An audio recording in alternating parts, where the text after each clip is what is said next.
1, 2, meio já. E aí, galera, tudo bem? Estamos começando o nosso segundo episódio do podcast Elétrons Livres, ligando pessoas à ciência. É um grande prazer estar aqui com vocês mais uma vez. E hoje a gente tem um convidado, né, não, Breno? Excelente, disputadíssimo e Disputamos aí quase a tapa o nosso convidado de hoje, mas foi muito bom. Demorou, mas chegou, não é verdade? Com certeza, é uma satisfação o dia de hoje a gente estar gravando com ele, né? Claro, e só lembrando antes de tudo, né, que você deve estar vendo aí no canto da sua tela o QR Code do Mesa Brasil, que é um dos maiores programas de segurança alimentar do nosso país. Então, se você quiser ajudar, quiser se somar a esta causa, aponta aí o seu celular, liga a câmera, aponta o celular para o QR Code e você vai poder estar se somando à grande família Sesc, levando alimentação com segurança e de qualidade para diversas instituições do nosso país. Ok? Eu sou o professor Douglas, do Sesc Ciência. Sou o professor Breno, também do Sesc Ciência. Falamos aqui da nossa terra de Fortaleza, no Ceará, né, não? Essa força da ciência nordestina. E estamos aqui hoje para trazer um tema instigante, chamativo, um tema que com certeza vai ter, como a gente costuma dizer, que será muito pano para manga. Mas antes de tudo eu quero apresentar aqui, chamar o nosso convidado, falando aqui das credenciais desse cara, licenciado em Ciências Biológicas, bacharel em Direito também, eu até me admirei, professor, não sabia que você era bacharel em Direito, cara das leis, doutor em Educação, mestre em Ensino de Ciências e Matemática, professor efetivo do nosso querido IFCE, um abraço para todos os nossos amigos, professores, alunos aí que formam o Instituto Federal de Ciência e Tecnologia do Ceará, no campus de Maranguape, não é isso, professor? Diretor do Centro de Referência em Educação à Distância, também na reitoria do IFCE. E aí, galera, os interesses de pesquisa são mais massa aqui do currículo do nosso convidado. Ele pesquisa tanto a educação de uma maneira geral, como a educação inclusiva, metodologias ativas, altas habilidades, que a gente chama de superdotação também, né?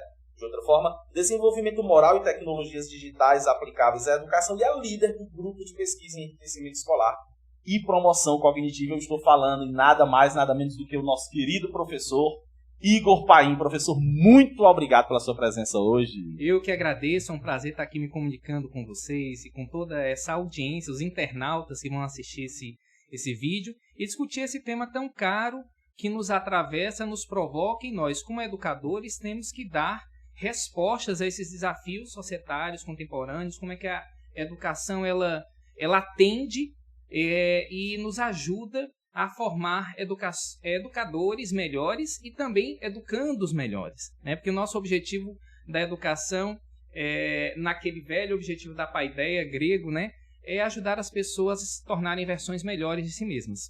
Então isso é o que é mais caro em nossa vida. Então, para mim é um prazer muito grande estar aqui com vocês. Vamos conversar um pouquinho. Massa, obrigado, professor. E lembrando aqui de mandar, desculpa, Breno, te cortei, foi mal. Só mandar o alô, aquele alô que a gente sempre manda para a nossa grande família Sesc Ciência. Lembrando que esta é uma produção do projeto Sala de Ciências Digital, né? Para a galera que não conhece, nós somos uma rede de divulgação científica que está presente pelo Brasil, com contato com os mais diferentes públicos, em especial com as escolas públicas, com as comunidades. Então, mandando um abraço aqui para os nossos amigos do Ceará, Sala de Ciências de Sobral, Sala de Ciências de Juazeiro e todo o restante aí do Sesc Ciência no Brasil. Fica à vontade, Bruno. E a gente não pode esquecer de dar aquele salve pro cara que salva a gente, né, tecnologicamente, o professor Carlos Henrique, ele que tá aí nos bastidores, assessorando a gente quanto ao áudio e imagem, né? Um abraço, professor. Obrigado, nosso diretor aí, Carlos Henrique. E vocês já perceberam, né, Breno, que o tema de hoje é um tema instigante. Falar sobre os desafios para a educação no século XXI, na contemporaneidade. Sobretudo, professor, que a gente passou um momento aí muito, eu diria que desafiador, né, na educação. Acho que a pandemia ela escancarou algumas fragilidades que a gente tem enquanto educadores, enquanto estruturas, né, de educação. E acho que trouxe algumas reflexões bem pertinentes. Mas antes disso, eu queria fazer uma pergunta, tenho curiosidade também pessoal, profissional, até porque o senhor é uma inspiração para todos nós. Como foi que o senhor chegou nessa de ser professor? Tipo, como é que o professor Igor Paim chegou e percebeu que a educação seria um caminho, por exemplo? Bom, é uma pergunta que vai me remeter lá à infância, né? Eu acho que o educador é sempre um estudioso. E, naturalmente, eu gostava de ler, eu digo assim, montei minha biblioteca bem cedo, então tinha uma vontade de aprender mais, essa fúria de aprender, essa vontade de desvencilhar sozinho, de andar com as próprias pernas, de descobrir. Porque ninguém nasceu para ser menos, todos nós nascemos para sermos nossas melhores versões, o aprimoramento, o crescimento. Então, eu acho que parte desse meu perfil de estudo, ele foi muito inato, né? E vem desde cedo. E depois, já ainda na infância, sexta série, na sexta série, me tornei monitor, né? No colégio. E aí, pronto, foi até terceiro ano, monitor de Química, Física, Biologia, Matemática. Então, acho que ali já era um treino para a docência. Então, foi algo que foi fluido. Eu não teria uma data, não poderia fazer essa datação. Acho que é uma propensão natural e eu acho que um senso de propósito ético, né? Porque a educação, a profissão de educador é uma das mais gratificantes. Tem muitos desafios, temos a precarização da educação, a precarização do trabalho docente, a educação é atacada de todas as formas, né? Mas é uma das profissões em que você tem poucas chances assim, de errar. Por quê? Porque você está fazendo o que há de melhor, que é trabalhar com o ser humano, educá-lo, aprimorá-lo. Então, assim, essa gratificação de ver o resultado do seu trabalho na transformação do comportamento, do mindset, né, da mentalidade, eu acho que isso é muito reconfortante. Então, não tenho como dizer a data, eu acho que já nasci com essa propensão. Legal. Se o senhor lembra de algum professora que de repente... Rapaz, são tantos que eu tenho até receio de citar um e deixar o outro ficar enciumado. Mas são muitos professores. Sempre tem aquele, né? Vou citar uma especial, né? A professora Núbia, do segundo ano. Ela é como... Do segundo ano do fundamental? Fundamental, né? Caramba, marcou mesmo. Nossa, pois que massa. Exatamente. Era tia Núbia, né? Tia Núbia. Apesar de que eu não gosto dessa palavra tia, porque meio que... mesmo que seja um carinhoso, mas desqualifica a profissão, né? Porque eu dou um exemplo. Lá na Finlândia, onde eu estudei, né, uma parte do meu doutorado, para você ser professor da educação infantil, você tem que ter mestrado. Então, a exigência de um profissional que está com aquela criançada, com cérebros extremamente plásticos, né? E aqui no Brasil... a gente chama de tia. Tem o lado do carinho, mas também tem um lado de classificação. Que pode... Um recesso histórico também, exatamente. Né? Nós estamos dentro de uma escola, para a galera que está nos ouvindo, né, da escola do Carcesc Fortaleza, e algumas pessoas que vêm nos visitar estranham, porque aqui os alunos, por exemplo, não nos chamam de tio ou tia, né? Não. É professora, no máximo pro, de forma assim carinhosa, né? Justamente porque a gente tem uma abordagem freiriana, né, um apoio, né, sobretudo, né, em Paulo Freire, Vygotsky, Vallon, esses teóricos, né, que estruturam o socio-interacionismo, mais especificamente. E é bem interessante isso que o professor está falando, porque isso tem um marcador social até, né, é muito relevante. Eu achei muito massa essa fala. Pois é. E eu acho fantástico que vocês, né, construam essa mudança de mindset, porque vai prestigiar mais esse trabalho nessa fase da vida que é tão plástica e é tão crucial. Até os 7 anos a gente forma um núcleo duro da personalidade. O cérebro está em grande mudança, com neurogênese, formando novos neurônios, com a sinaptogênese, formando novas sinapses, porque a aprendizagem é a mudança do cérebro. Hoje a gente não pergunta mais se o cérebro muda, mas o quanto ele muda. E a professora Núbia, na segunda série, toda vez que eu tirava um 10, ela me dava um livro, né? E aí eu ficava... eu queria. E ficava ganhando livro de literatura e eu tinha acabado... Eu lia todos. Então ela também era uma das que queria que eu... e eu também tenho que lembrar a tia Sandra. Também, a tia Sandra. Núbia e Sandra. Todas duas faziam a mesma coisa. E aí o que acontece? E em particular, a tia Sandra queria me pular para a 5ª série. Né, na época, que eu acho que eu já estava fazendo os exercícios das outras séries, enfim. Então isso me motivava bastante. E a gente precisa engajar, porque eu sempre digo uma frase do Francisco Mora, né, neurocientista: o cérebro precisa se emocionar para aprender, porque a atividade da aprendizagem é uma experiência. Enquanto mais essa experiência é gratificante, mais as pessoas se motivam e formam mais sinapses e se envolvem. É necessário apaixonar os estudantes pelo saber, pela ciência, pela descoberta.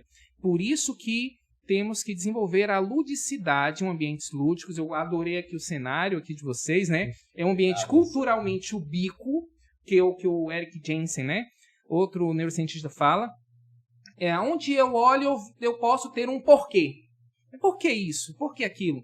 E isso vai instigar minha mente a buscar, né, mais informações.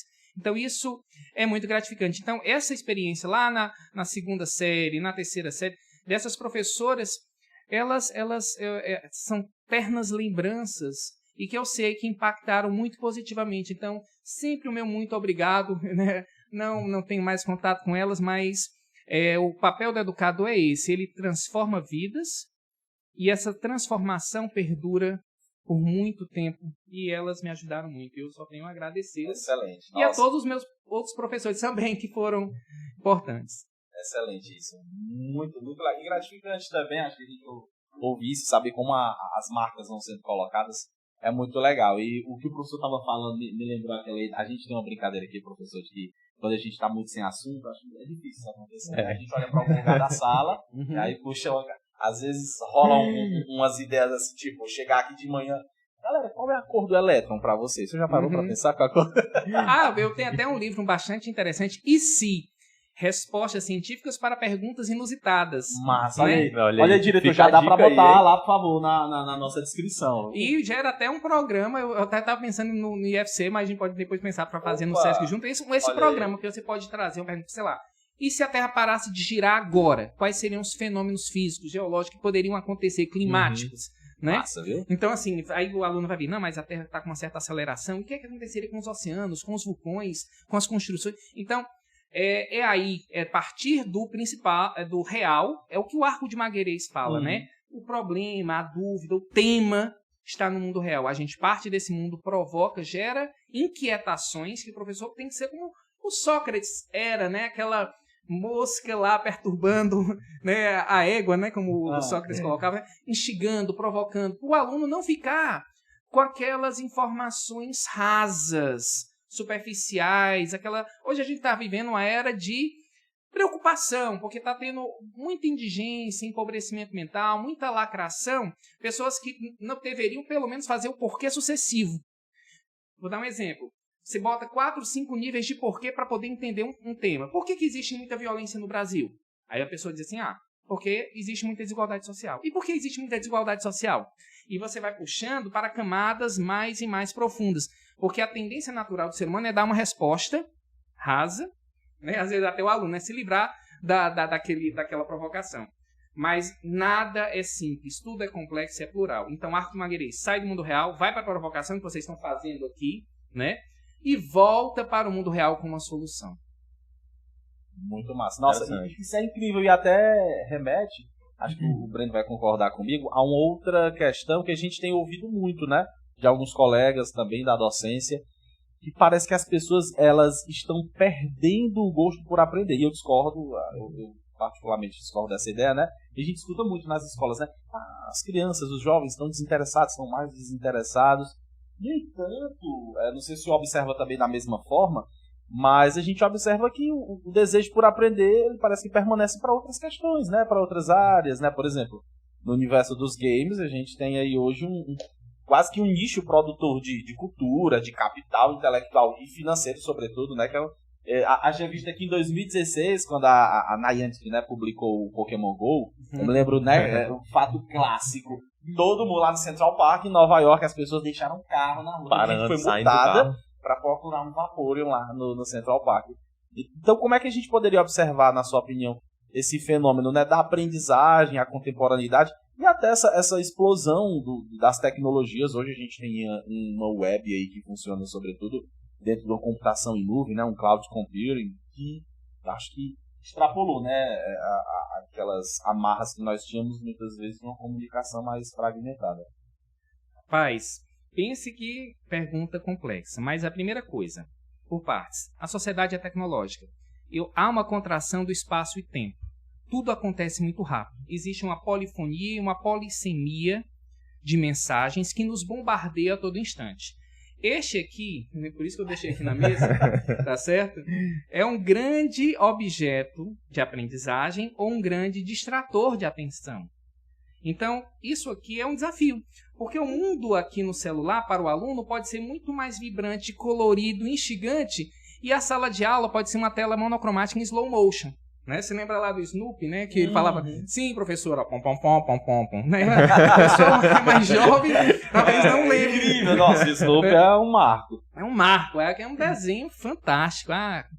Enfim, aí o que acontece? A gente tem que estimular a desfrutabilidade, a ludicidade, mas também a criticidade, a colaboratividade, a comunicabilidade, a cidadania e o caráter. O caráter é o desenvolvimento do juízo e da competência moral.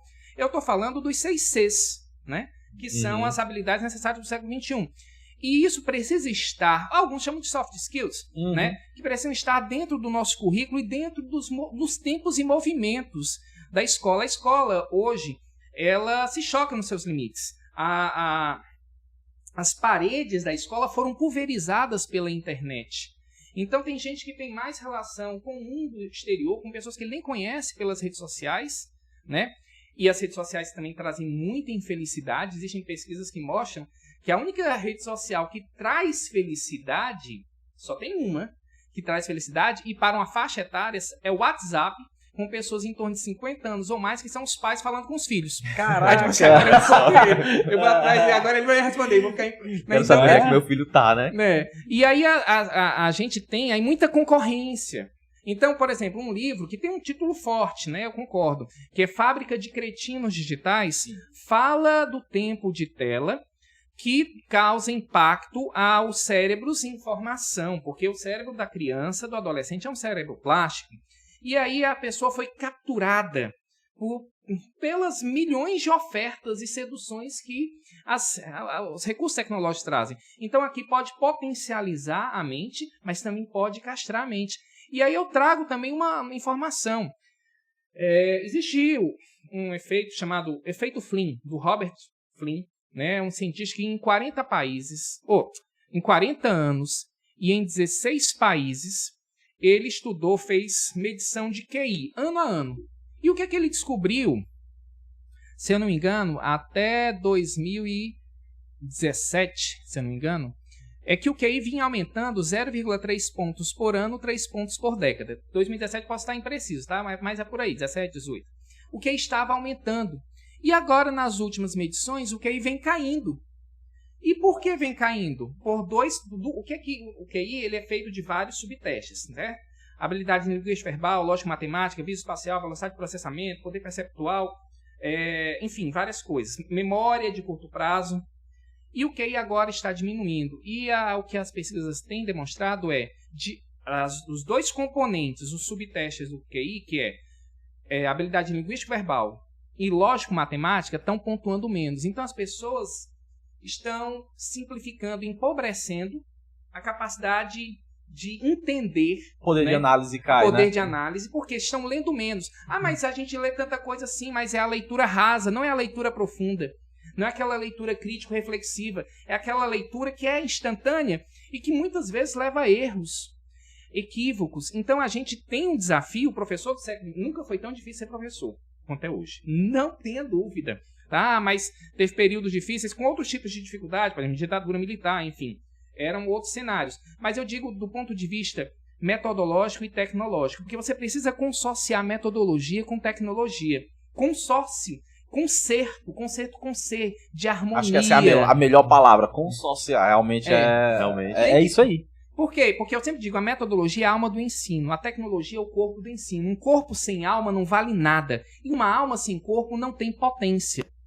E quando eu digo que método é alma vem de ânima, aquilo que se move, aquilo que se agita, aquilo que dá movimento. Se o professor tem um método em sala que é ruim, obsoleto, né, que é antigo, arcaico, que não se encaixa mais com os tempos e movimentos e desafios e necessidades dos educadores, eles vão se descolar e vão se voltar para o que dá mais prazer, que é acompanhar aqui a rede social e se frustrar na rede social e sofrer com ela, porque hoje a gente também enfrenta essa questão desse declínio cognitivo, que é sério, não é invenção, está sendo estudado em todos os países. É bem curioso, desculpa me interromper, é bem curioso isso, né, porque a gente sempre ouviu falar de tecnologia como algo, uma sinonímia, né, de um propósito de engrandecimento, de evolução, de progresso, e é fato, né, que essas constatações mostram uma depreciação cognitiva, né, clara, sobretudo associada a isso. Claro, não fazendo uma qualificação nem um juízo moral, Mas é muito curioso perceber essa relação, né? Essa queda, essa depreciação. E tem até estudos também que comprovam, não me lembro qual país foi desenvolvido, que a utilização dessas redes sociais que promovem vídeos curtos, rápidos, elas também promovem na pessoa uma impaciência. Enquanto vai procurar um conteúdo, sim. Ela não tem paciência de, como o professor disse, fazer uma leitura mais profunda, que é algo mais rápido. Que lhe dê logo aquela informação pronta. Então isso acaba associando a essa diminuição, né? Isso tudo são os problemas complexos e plurais que nos atravessam e em que nós, educadores, devemos lidar. Agora, toda tecnologia, ela traz uma promessa e traz um preço. A promessa e o preço.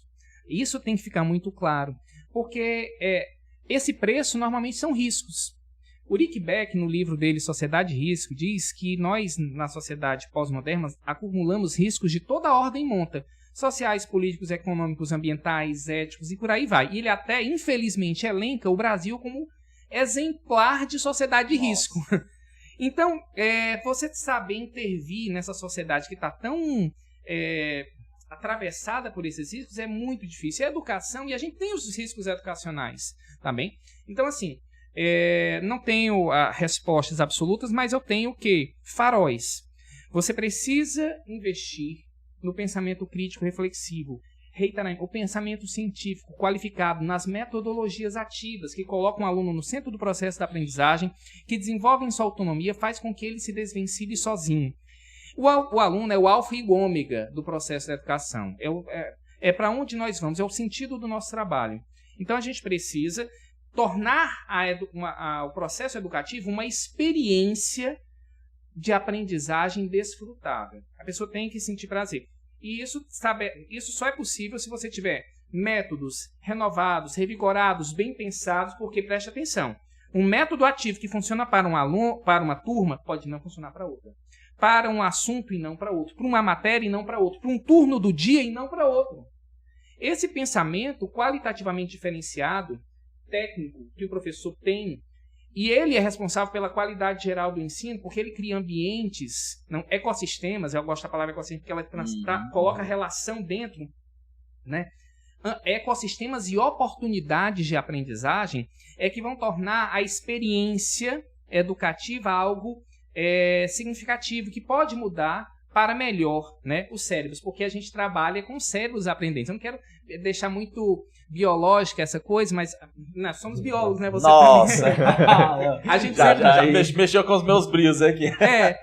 Mas porque às vezes a pessoa estranha, mas o cérebro aprendente. Mas na verdade é isso. Um bom professor abre portas na mente, desenvolve, cria oportunidades para as inteligências múltiplas. Linguística verbal, lógica matemática, visoespacial, intrapessoal, interpessoal, corporal sinestésica. Então a escola é esse ecossistema dinâmico. A escola física, mas também a escola virtual. Porque logo vão surgir as meta schools, né? As escolas que vão usar o metaverso e tudo. Então, nosso papel, tá? E hoje o próprio ambiente virtual é EAD, né? Que é a nossa pasta lá no IFCE, junto ao CREAD. Um abraço para a turma, minha turma lá do CREAD, maravilhosa. A gente tem que criar ambientes, né, qualificados para que a aprendizagem aconteça. Não é fácil. Por isso que eu digo, nunca foi tão difícil ser educador quanto é hoje. Você tem que entender bem de metodologia, você tem que ter bem de tecnologia e vai ter um combo. Conhecer um pouquinho aí de neurociência cognitiva, né? Que a parte... Indico, super indico.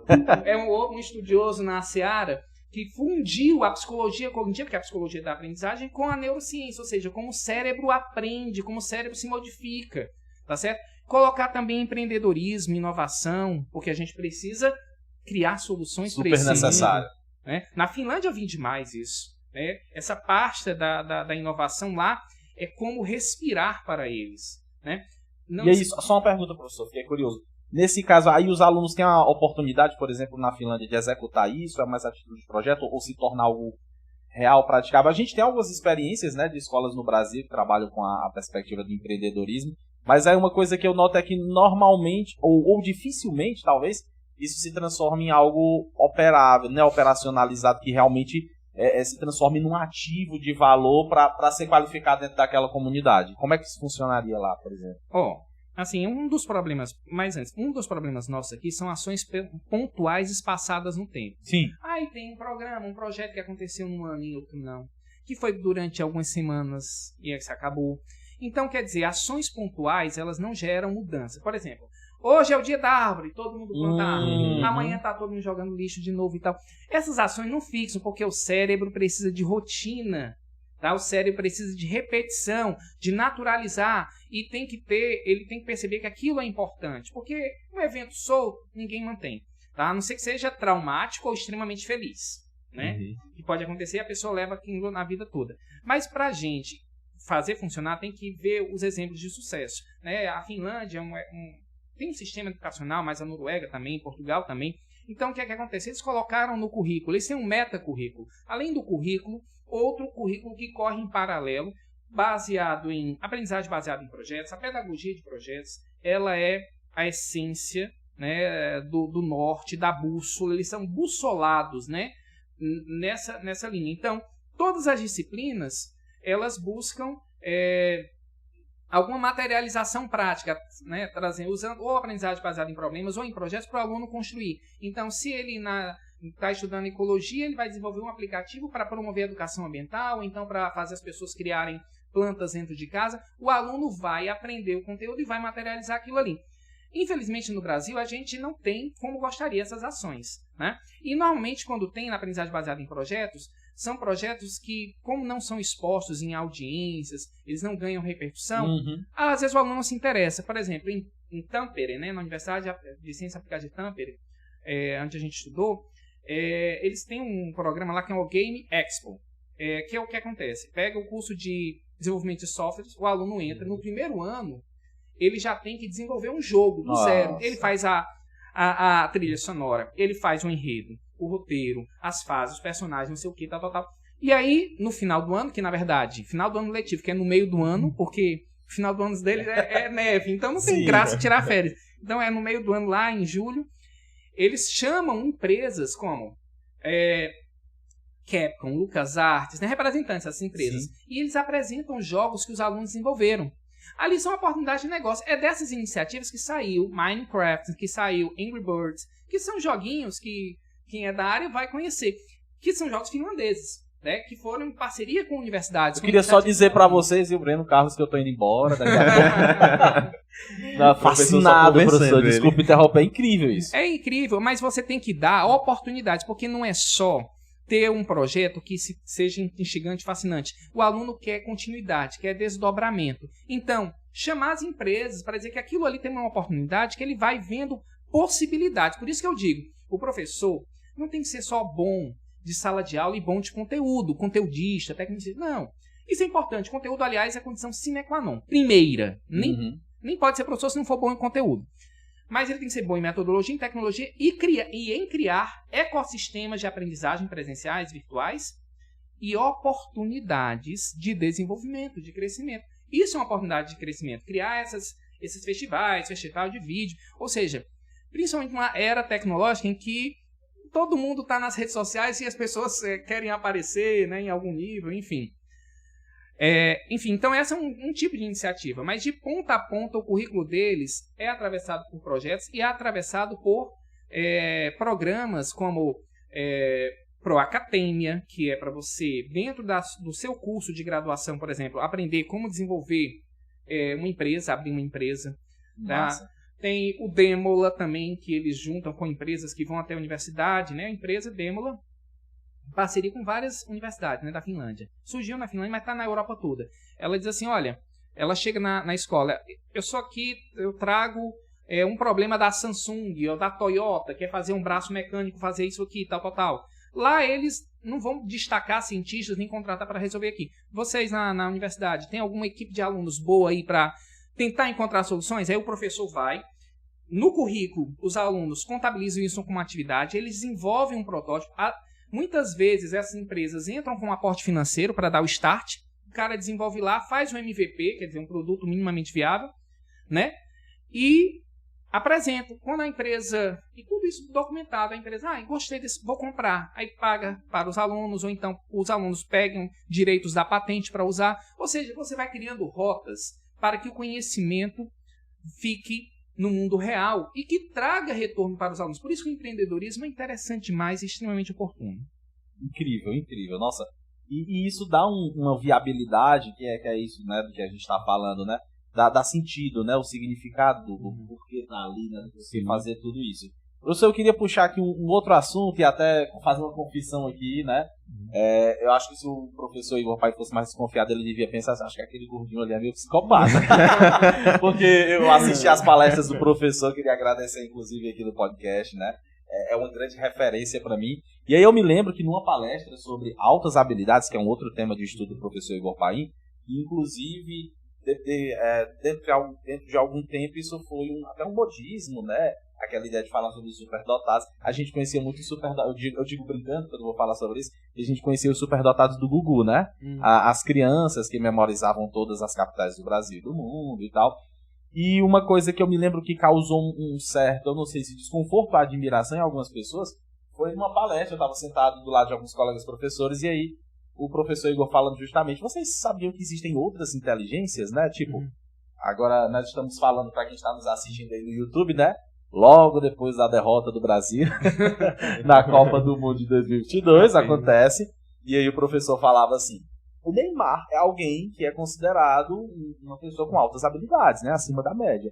Como é que seria isso, professor? Como é que é compreender, por exemplo, a ideia de inteligência, talvez um pouquinho mais dilatada daquele conceito, né, mais convencional que se considerou inteligência durante muito tempo? Excelente pergunta. Mas antes, só fazer uma pontuação que eu sempre desaprovei essa coisa de levar crianças para esses programas, para explorar a imagem da criança, porque isso gera um estereótipo muito ruim, porque a criança ainda é frágil, né, está em desenvolvimento, e aqueles olhares, aquela pressão sobre ela.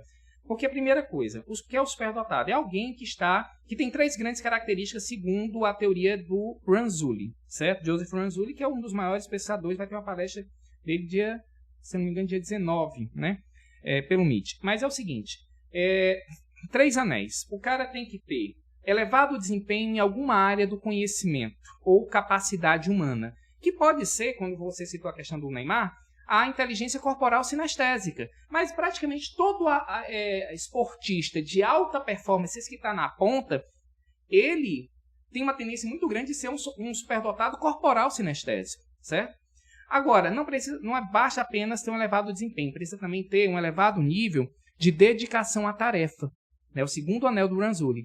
Porque o superdotado, ele tem essa fúria de aprender, ele vai sozinho, ele...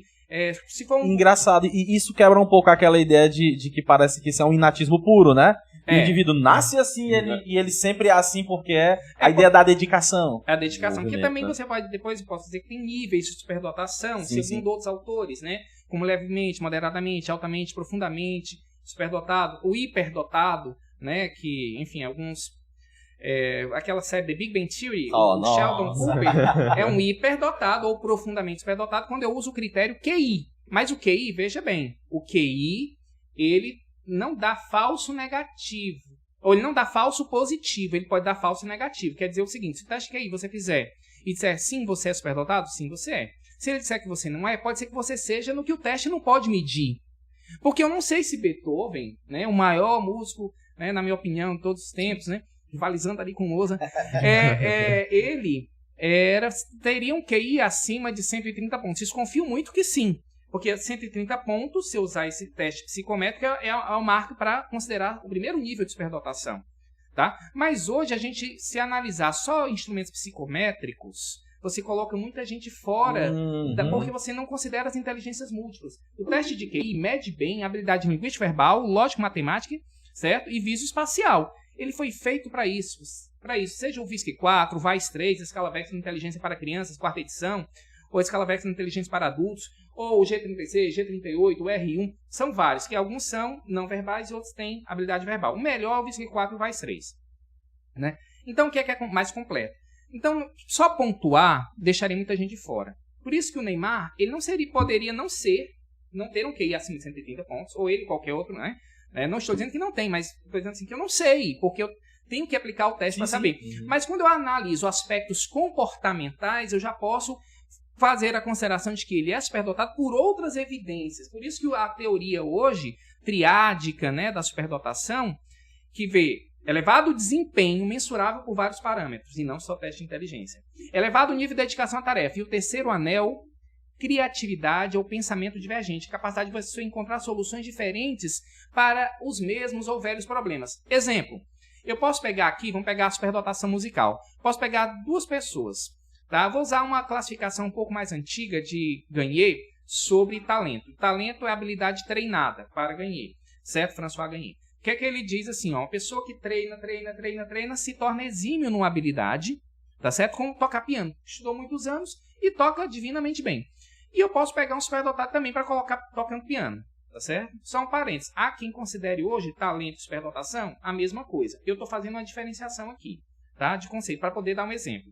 Então, o cara talentoso seria aquela habilidade treinada. E o superdotado digamos, todos 2 vão tocar lá uma peça lá, a sonata apassionata do Beethoven, né? Que é uma sonata pancada, linda, mas dificílima. Aí o que acontece? Todos tocam igual nível, certo? Só que o que acontece? O tempo para chegar àquele resultado no superdotado foi menor, ele chegou mais rápido. E 2, ele pode querer fazer um arranjo na música, ou seja, criar, modificar, vai compor. Então, essa dimensão da criatividade, da inovação do campo, ela é um diferencial do superdotado. Então, o superdotado, ele tem esses 3 aspectos. Elevado desempenho em alguma área de conhecimento ou capacidade humana, elevado nível de dedicação à tarefa, o terceiro anel, elevado nível de criatividade. Aí, a pessoa que está nessa interseção dos 3 anéis é o autohabilidoso. E as escolas não têm sistemas de acompanhamento. Era o que eu ia perguntar. Elas nem fazem as 3 coisas que deveriam fazer. Aceleração, às vezes fazer o aluno avançar nas séries, pular de séries, mas isso, claro, com uma equipe multidisciplinar, acompanhamento psicólogo, porque é uma criança ainda, tá? Se eu tiro uma criança da 2ª, jogo na 5ª série, tem a diferença de idade, de tamanho dos outros, então isso pode também prejudicar o desenvolvimento global da criança, né? Não podemos dramatizar, é uma responsabilidade muito grande. Mas pode fazer essa aceleração, a lei LDB prevê, lá entre os artigos 58 a 59, 60... Ela é outro nível, que é o que eles chamam lá Enrichment Clusters, que é agrupamento ao pé da letra, agrupamentos de enriquecimento, que eu chamo de grupos de talento. A criança lá, você falou aqui do projeto do Sesc, né? Astronomia sobre rodas, que é bacana demais. Um abraço aí pra nossa galera da Astronomia sobre rodas. Eu adoro a astronomia, sinceramente, que eu queria também fazer física, mas fui pra biologia. Olha aí. Então, assim... Olha o Carlos ali festejando nosso físico ali. Rapaz, a física é fantástica. E o meu ídolo, assim, quem eu admiro muito é o Einstein, né? Tem uns quadros do Einstein no meu trabalho. Mas, enfim, o que é que a gente também pode fazer é grupos de talento, colocar essa criança para estudar com outras de séries diferentes, em grupos de trabalhos específicos, de projetos específicos, robótica, né? Poesia, o que é de interesse, grupos de talento ou grupos de interesse. Se você não acelerar, mas tem que colocar ele em um ecossistema enriquecido para ele poder se desenvolver. E imagine o seguinte, imagine que se eu fosse... Vou dar um exemplo assim bem grosseiro. Eu chamo aqui o Douglas. Douglas, aula de hoje. Veja aqui, assista a aula. Alfabeto. Aqui a letra A, B, C. Aí você diz, mas Igor, eu já sei isso aí. Que é isso, tá? Eu não aguento, você vai me mostrar o alfabeto de novo, mas eu já sei. Então imagine um aluno superdotado que já superou aqueles estágios que ele é obrigado. Ele vai se tornar um aluno rebelde, um aluno que pode ser até assim, um aluno problema. Na minha tese de doutorado, eu pesquisei 2 escolas, não vou dizer quais, mas o aluno que teve a maior pontuação do teste de QI, estourou o teste, ou seja, tirou a pontuação máxima. Quando eu mostrei isso para a diretora, ela disse o seguinte, não pode. Esse é o nosso... Olha, ela falou desse jeito. Caramba. Esse é o nosso pior aluno. Tá 2 dias suspenso, ninguém gosta dele. Nossa, gente, então, isso. Quer dizer, peraí. Existia ali um negócio de, digamos assim, o estereótipo, tá entendendo? Que macula, que marca, que é ruim demais. Então, a gente não pode, enquanto educador... O educador tem que pensar muito além do senso comum. Se ele pensa em cima do senso comum, dos estereótipos, das representações sociais, das marcas, das pechas, ele vai fazer muitas injustiças. O educador não tem o direito de não ser qualificado no seu trabalho qualitativamente diferenciado. Olha, eu sei que é uma frase muito forte e eu não quero ter nem um tom acusatório, mas é um tom de preocupação, porque um aluno que é superdotado? Aí você trouxe, você me provocou, né? Uma centelha, você incendiou. Aí aqui. Então, assim, você pode fazer danos. Então, assim, ele pode utilizar aquela inteligência para o mal. Sim, com certeza. Eu sempre digo que, Igor, qual é a pessoa que tu mais teme no mundo? Vamos fazer agora um momento de descontração. Vontade. Chutei o balde aqui. Eu vou explorar. É o primeiro. É o cara que é superdotado e é milionário ou bilionário e é sociopata ou mau caráter. O combo do mal. O combo do mal. E não é tão pouquinho não. Tá certo? Porque, por exemplo, o percentual de superdotados do mundo, em termos gerais, é 3 a 5%. Para o nível 1 de superdotação. Então, quer dizer, você tem um percentual de sociopatia e tem um percentual lá dos milionários. Mas toda pessoa é especial, toda pessoa tem que ser tratada na sua melhor forma. E não é porque é superdotado que precisa ter um tratamento melhor. Não é melhor, mas é diferenciado para ele poder se desenvolver adequadamente, na sua plenitude. Então, aquele aluno, digamos assim, que ele, porque a escola é desinteressante, ele acaba sendo excluído, ele acaba associando a escola a um ambiente ruim, ele vai ver a escola como inimigo, pode andar com as próprias pernas, mas por caminhos ruins, e usar a inteligência dele para o mal, né? Então, assim, a gente tem que também desenvolver o juízo e a competência moral dos estudantes. Desenvolver o pensamento, o que é que ele quer, pode e deve fazer. Interessante que curioso, professor, desculpa, né, a interrupção mais uma vez, mas às vezes isso que é algo que pode, né, ser robustecido, esse campo de conhecimento, por conhecimentos mais concretos, filosóficos, acho que até culturalmente ficou um tanto renegada até uma percepção religiosa, né? Sim. Culturalmente religiosa. Mas a ética e a moral, né? A ética e a moral tradicionalmente foram apropriadas pela religião. Quando Lawrence Kober, né? Aliás, voltando mais um pouquinho atrás, quando o Piaget, com o livro do Juízo Moral da Criança, em 1932, estabelece 3 estágios do juízo moral, e Kober, seu orientando, tá certo? Desenvolve uma teoria, que é hoje a melhor teoria sobre juízo moral. Ele traz para a ciência essa discussão, porque era um campo da filosofia, lá com Kant, com Aristóteles, enfim, era um campo da religião, mas a ciência precisa fazer essa reflexão. Hoje a neuroética estuda seriamente isso, por isso que, assim, usar técnicas, né? Trabalhei demais no meu doutorado e também em textos, debates de dilemas morais, para elevar o nível de juízo e competência moral. Num mundo que é uma sociedade de risco, se você não faz com que as pessoas elevem o nível da maré, subindo com os barcos todos juntos, né? Aquela frase, né? Quando a maré sobe, todos os barcos vêm juntos. Se a gente não eleva os nossos padrões de juízo moral, de princípios éticos, os barcos vão descer. Aliás, se a maré baixar, e ela tem baixado, esses barcos vão encalhar. Significaria prejuízo civilizatório. A moral tem 6 estágios, segundo Kober. Os estágios 1 e 2, segundo a pesquisa da Ângela de Biagio, correspondem a 50% da população brasileira, está entre o estágio 1 e 2, que são os estágios mais básicos, que é o quê? É a lógica da punição, só não faço o errado se eu não vou ser punido. Ou eu faço o certo para ter alguma coisa em troca, é o toma lá da cá, que é extremamente ruim, porque os estágios 1 e 2 são pré-civilizatórios. O 3 e o 4 já estão na média da civilização, mas a gente já tem um percentual maior de estágio 1 e 2 na sociedade brasileira que 3 e 4. O 3 é o chamado bom menino, boa menina. Quando eu faço algo, muito intencionado para um grupo, sei lá, bem caricato que eu vou dizer. Tipo assim, você tá passando na rua, vou dar a esmola aqui para uma pessoa pobre, tira uma foto para eu botar no Facebook. Tá certo? Tipo assim, aí as pessoas vão, olha, parabéns, que coisa. Não, mas eu fiz isso por causa que é importante ajudar. Então, na verdade, eu fiz para reconhecimento. É parecido com o estágio 2, só que o estágio 2 é alguma coisa mais material. O estágio 3 é um reconhecimento social. O estágio 4 é a lógica da legalidade, quando eu ajo em conformidade com a lei, com regras sociais mais amplas, que eu posso não gostar, mas que eu vou fazer porque é uma regra maior. Estágios 5 e 6, que estágios, né, que desenvolvem a sociedade, o 5 é o contrato social, que diz o seguinte: eu ajo em benefício da maioria, eu ajo em benefício da justiça, e aí o meu ego fica menor frente ao que importa, que é o benefício comum, tá certo? É o bem-estar comum.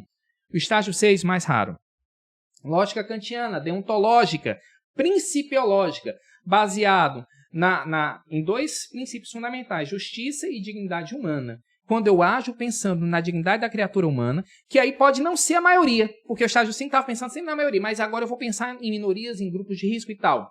Tá? E eu me parto de princípios universais, e eu entendo o fazer como um dever. Por isso que é deontológico, por isso que é kantiano. Eu não tenho a opção de não fazer, porque o certo é o que vou fazer. É difícil. Normalmente temos traços. Na minha pesquisa, com 202 estudantes, não encontrei ninguém em estágio 6. Aliás, ninguém em estágio 5. A maioria estava ali entre 1, 2 e 3. Mas é a nossa realidade. Por isso que a gente precisa desenvolver. E só para não esquecer, as 3 ações. Aceleração dos superdotados. É só para não concluir, que são 3. Enriquecimento a grupos de talentos ou interesses. E o terceiro é o enriquecimento escolar, que é modificar o currículo da criança, do adolescente, para que ele se desenvolva mais. Por exemplo, o menino é muito bom em matemática. Não dá para eu acelerar ele para a série seguinte. Não temos nenhum grupo de talento, interesse aqui. Mas eu posso modificar o currículo, trazer, olha, você já viu a função do primeiro grau, ninguém vai ver. Eu vou terminar o ano sem ver a do segundo, mas eu vou te mostrar do segundo grau. Tá certo? Eu vou te mostrar um polinômio. E aí a criança tem a oportunidade. Então, modificar o currículo, né, é uma boa também e é extremamente necessário. Então, são 3 ações que fecham um pacote. Excelente. Estão vendo aí, galera? Breno... Muito massa. Eu não vou nem falar que eu já tô suspeito, né? Mas incrível, incrível. Só para fazer uma pausa, professor, a gente tem um convidado também, já que o senhor é alguém que gosta bastante de astronomia, né? Nosso convidado é o Galileu, ele sempre tá aqui com a gente. E aí, nós gostaríamos só de pedir pro senhor tirar um papelzinho aqui na nossa placa de Petri. Eita. Da verdade. Eita. Para ver aí o que é que o senhor pode deixar de presente pra gente. Surpresa mesmo. Veja aí o que é que tem pra gente. Lembrando que a pergunta é do Galileu, né? Branding, tópicos teóricos. Pronto. Que teóricos, ou um teórico, o senhor poderia nos deixar, assim, talvez, como inspiração e referência para todo educador? Ou 1, ou 2, ou 3, ou 5 mais, ou top 5. Mas você me deu uma situação um pouco mais confortável, porque só um, né? Mas eu vou dizer o que é que para mim é mais caro, tá certo? Que é dignidade humana, que é respeito às diferenças, que é emancipação do ser humano. Paulo Freire. Nossa. Paulo Freire, top primeiro, certo? Primeiro, às vezes eu escuto algumas pessoas vêm com essa história de falar mal de Paulo Freire, venha falar perto de mim.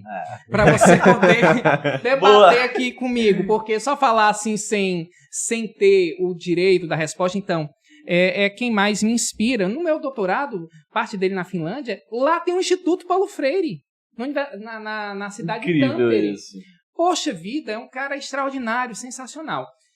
Esse é um teórico que é muito caro. E a educação no SESC, né, vale lembrar que ela é pautada dentre um dos teóricos, né, que faz parte desse corpo de composição da percepção da educação no SESC, é Paulo Freire, né? Isso é algo muito claro pra gente.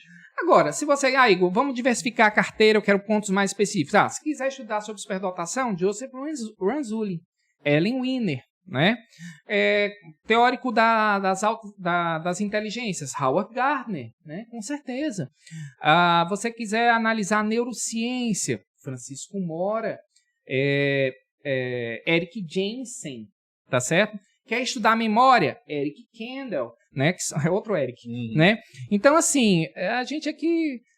agora, se fosse assim, teóricos que já, né, faleceram, para mim, assim, na filosofia, eu sou kantiano, né? Também muito influenciado por Aristóteles, né? Mas como é que você concilia Aristóteles e Kant? Então isso é outra história. Já é outro podcast aí. Tá certo? Mas assim... Um outro dilema. E também, né, Hans Jonas, que é um filósofo da pós-modernidade, da Segunda Guerra Mundial, que ele tem um livro lá, Princípio Vida, tá? Ética, Medicina e Técnica.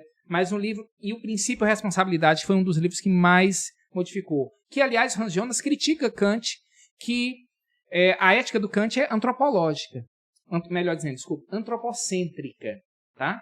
Pensando no homem, na humanidade. Mas o Hans Jonas diz assim, peraí, temos que pensar na vida como um todo.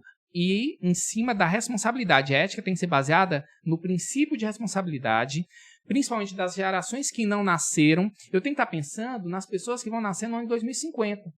Isso não faz sentido para mim. É porque as pessoas não maturaram que elas são mini peças dentro de um macromecanismo e que a melhor forma desse planeta permanecer vivo, né, é quando toda a vida for considerada titular de direitos, desde a vida mais simples, tá certo? A nossa vida, que é, na nossa arrogância, superior às outras vidas, né? A vida inteligente humana, que se acha dono do planeta. Então ele vai trazer essa visão ambientalista, por isso que é um filósofo que se casa bem com a sustentabilidade, os nossos desafios éticos e ambientais contemporâneos. Então Hans Jonas, ou Jonas,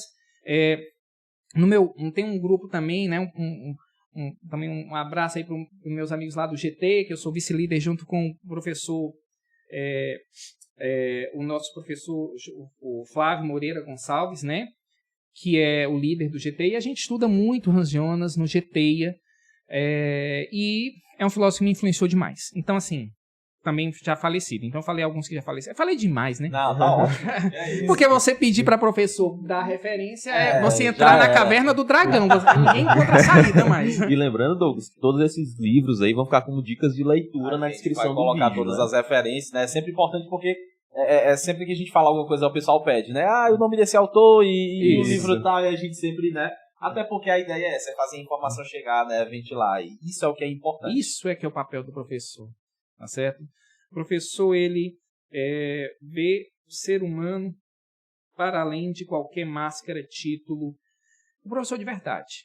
Né? O professor que é movido pelo senso de propósito ético superior. Né? Não é que é modismo, nada.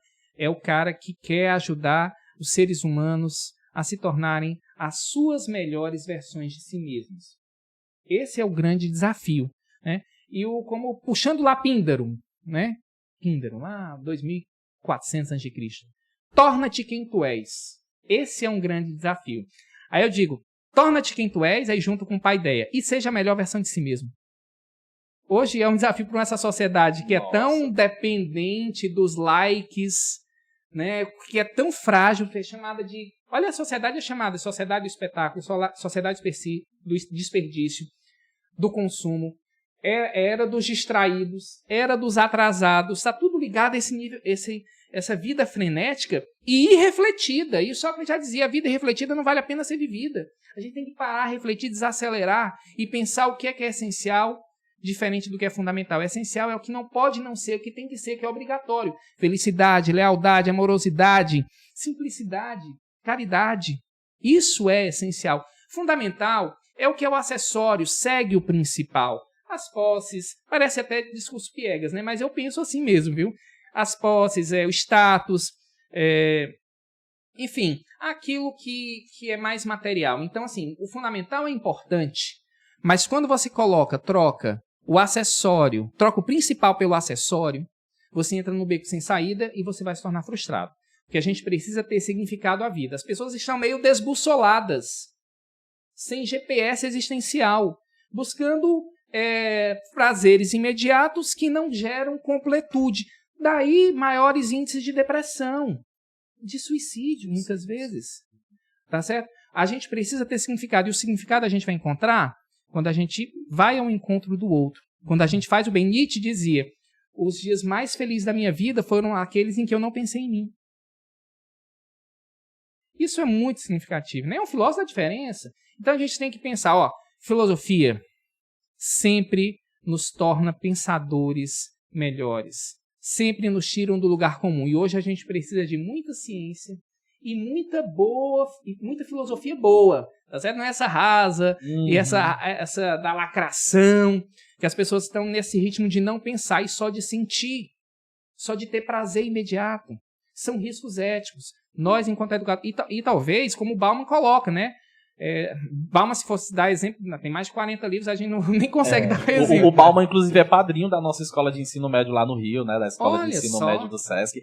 Veio para a inauguração da ESEM. Um abraço para todo mundo da ESEM, é o nosso padrinho oficial da escola de ensino médio. Influenciou demais no doutorado.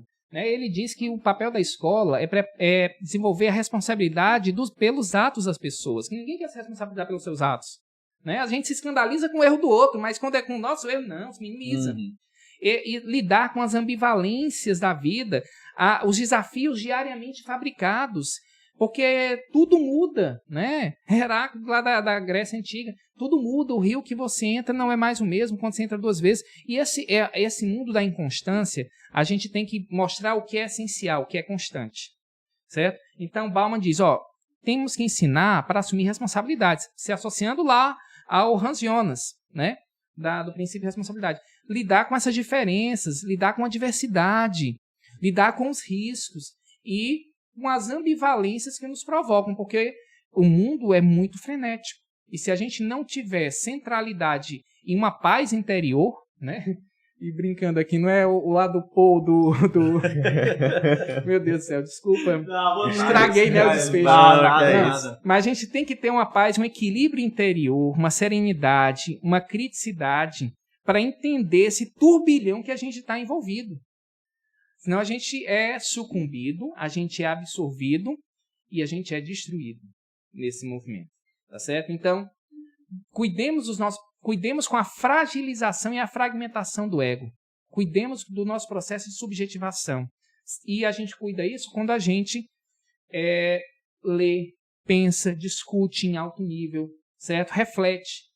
Aí a gente não se curva a servir de explicações tortas, tá certo? De modismos que são extremamente cruéis. Essa meninada que é atravessada por isso aqui, direto, todo dia, 24 horas, não sei quantas horas de tela por dia, é um turbilhão que, na verdade, está prejudicando o córtex pré-frontal, destruição. Isso aí tem pesquisa já mostrando a morte celular precoce, né, dessa região do raciocínio, da memória, das emoções, enfim. E também está se tornando mais ansiosa, mais inconstante. Você falou da pesquisa lá, do TikTok e tudo. Vamos fazer o retorno à leitura profunda, retorno a esse equilíbrio, mais slow school e menos fast school, certo? E é isso, eu acho que a gente... Incrível, muito bom. E só pra gente terminar, né, acho que todo mundo que está nos assistindo aí deve estar com certeza muito agradecido, porque foi um bando assim, de muitos insights que realmente vamos render. Acho que horas e horas de reflexão. Né? A gente aqui na sala vai estar até a próxima semana comentando, aqui, pode ter certeza. Professor, quem é o professor desse momento? Né? Quem é o professor que a escola espera? Quem é o professor que os alunos esperam? Talvez seja difícil defini-lo completamente, né? Mas a gente pode dar algumas características de quem é ou quem esperaríamos que fosse esse professor? Bom, eu sempre digo o seguinte, além de tudo isso que eu já tinha falado, das metodologias, das tecnologias, e saber consociar esses tempos de movimento, saber trabalhar em diferentes ecossistemas de aprendizagem, saber desenvolver as soft skills, né, os 6 Cs, felicidade, criatividade, comunicabilidade, colaboratividade, cidadania e caráter, né? Além de saber desenvolver o empreendedorismo, essas realmente habilidades, além de ter também competências digitais, veja o quadro europeu de competência digital para educadores, tem que ser bom em competências digitais. Ele tem que ser alguém que acredita de verdade na educação, no poder de transformação, e o professor não tem direito de desistir. Como assim, Igor? Que conversa é essa? Mas aí... Veja o que é que eu quero dizer. Se você chega na sua sala e diz assim para os seus alunos, esse mundo está horrível, todo político é corrupto, o planeta está sendo poluído, a economia está péssima e tal, tá tudo... Aí o aluno, que está em processo de formação, que está cheio das suas pulsões de vida, de vontade, e está capturado pelas tecnologias muitas vezes, se o meu professor já chutou o balde, eu vou chutar esse balde também, chuto junto com ele. Se você, o professor ainda é o maior influencer, tá? Se você desistir, seu aluno desiste com você. Então, professor, além de ter todas essas competências, esse senso de propósito ético, ele não pode desistir. Ele tem que ser alguém que abraça, que ama. A educação, para fechar, eu sempre digo, e não é para amadores. Não é para os amadores, os imberbes, os paraquedistas, os aventureiros. Esse a gente nem quer. Mas é para os amadores que amam. aqueles que se dedicam. Porque tudo que você ama de verdade, você se dedica. Você se torna uma pessoa melhor para aquela outra pessoa, para aquela outra coisa, para aquele outro animal de estimação, que os pets também tornam a gente pessoas melhores, né? Ou para ideias, para tarefas. Então, temos que ter esse professor amador de verdade e que não desiste nunca. Ou seja, não deixar de acreditar na educação, né? Jamais. Essa é a mensagem. Fica aí uma mensagem, acho que, de coragem, de ânimo e, sobretudo, de muita substância para todos nós que estamos atuando na educação, seja em que frente for, né? Sim. Acho que a gente termina até meio emotivo esse momento, porque realmente é um momento que leva a gente para cima de uma forma bem diferente. E agradecer, professor Igor, muito obrigado. Nossa gratidão em nome do Sesc Ciência, do Sistema Fé Comércio Ceará, pela sua presença e dizer que a nossa sala está sempre de portas abertas. Já vi que o pessoal, às vezes, não coordena o pensamento dentro de uma normalidade convencional, né? Que bom, que bom. Então, estamos aí. Queremos agradecer também vocês pela participação, pela audiência, por estarem nos acompanhando. E nos sigam no canal Sesc Ceará, que estaremos sempre colocando os novos episódios. Esperamos contar com o senhor em outra oportunidade. De repente, a gente estica a mesa aqui para trazer outras pessoas, fazer um papo aí mais desafiador. E na hora, podemos fazer debate. Ia ser... por favor, né? Passamos debates assim que sejam acalorados. Deixa eu preparar o contrato. Só falta assinar aí, né? Verdade. E fica a nossa gratidão, professor Igor, Muito nosso obrigado. agradecimento. Obrigado, E professor. vamos ficando por aqui, professor Breno, alguma informação? Só não esqueçam de compartilhar esse vídeo que está saindo aí quentinho. Compartilha para os amigos nas redes sociais. Aproveita aquele momento livre. Lembra, assiste. Ficou com dúvida? Entre em contato com a gente. Sala de Ciências, Fortaleza, Ceará. Ou então o Sesc, né, o próprio Sesc CE, vai estar aí em contato com a gente. E o professor Igor Paim, obrigado mais uma vez pela sua presença. Uma perguntinha, professor. Quem quiser encontrar o senhor, tem redes sociais ou não? A gente falou tanto disso, né? Pois é. Verdade. A rede mais útil para mim é o WhatsApp mesmo, mas assim, tem o Instagram, eu olho pouco, viu? Tranquilo. Mas tem o meu canal do YouTube, Sim, tá verdade. certo? Gente, Igor de Moraes Paim, tá lá. Verdade, se inscrevam. Quem quiser ver vídeos sobre técnicas e metodologias ativas, eu super indico. Sou um usuário, já visitei várias vezes esse canal. Então, quem quiser ver, por exemplo, lá os 6 chapéus da inteligência do Eduardo de Bono, tá bem descrito, com uma didática impressionante, é isso mesmo. E a gente vai ficando por aqui. Nós somos o Sesc Ciência, porque, afinal de contas, o porquê da ciência é compartilhar. Um abraço, galera. Valeu. Valeu. Abraço, Tchau. tchau, tchau.